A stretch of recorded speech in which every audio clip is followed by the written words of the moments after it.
Hey everybody, Jay Young here. A lot of people are asking, what about unconventional, conventional plays? What's the difference? And why are so many different companies, especially public companies, looking for unconventional plays? Let's take the Permian, for example.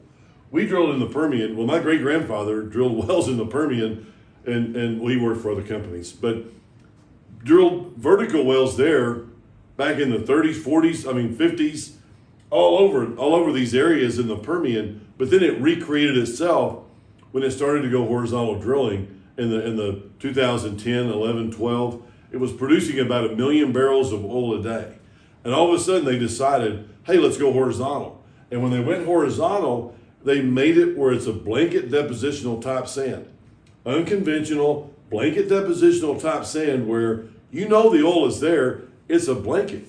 The only question is, how can you get the leases together and how much will it cost you to go drill and complete these wells? That's the big part about unconventional. How much does it cost? How much will you get in return?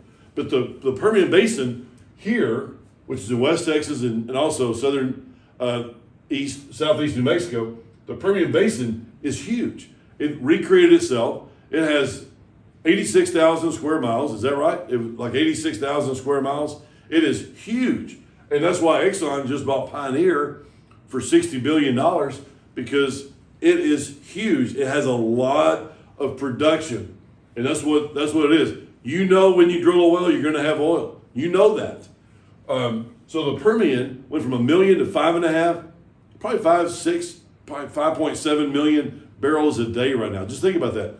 Midland, which was the Mecca back in the 60s, 70s, 80s, all of a sudden it's huge. Then all of a sudden it went down, uneconomic at $20, $30 a barrel. Now it's unbelievable because we are producing so much oil. It produces more oil than most third world countries. Somebody said if you put the Permian and the Eagle Ford, which is also an unconventional play, together, it's like the fourth largest country. Texas would be the third largest country in the world if you just put these two together. So Texas produces a lot from unconventional resources. That's one reason why we're proud of our Texas, because of these blanket depositional plays right here. But you also have the Marcellus, which you've heard of it, and we also have the Basin. Charles Wiley, one of our engineers that we've talked to and really respect, was one of the first ones to drill a horizontal well with my buddy Bobby Lyle up in the Basin, one of the first ones to drill a horizontal lateral in the Basin.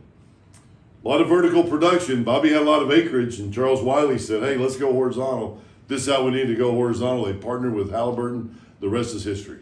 Now you have Bobby Lyle School of Engineering at SMU, and Bobby's great friend in scouting with me. So great guy. But that was in the Basin up here. You have the Niobrara, the Monterey, a lot of unconventional plays around. So, and you pretty much know before you drill a well in these areas what you're going to get. That's kind of the best thing about an unconventional play is, unless you step out, like we're stepping out in Borden County right now. We're on the eastern edge of the unconventional play. We're stepping out. We're not sure how much oil we're going to get out of the ground yet. 200,000, 300,000, 500,000 barrels per each well that we drill. We don't know exactly how much oil we're going to get out of the ground. That's why we're working with our engineering staff, working with a lot of different vendors to see how they can help us get as much oil out of the ground as possible. On this unconventional play, we're on the eastern shelf of that. So different story time I can talk about later, but you pretty much know when you drill a well in an unconventional blanket depositional type sand, what you're going to get in recoveries, whether it's oil and or gas, and also how much. Thank you very much, and wait for my next video to discuss more about Borden County and how much oil we're going to get out of the ground.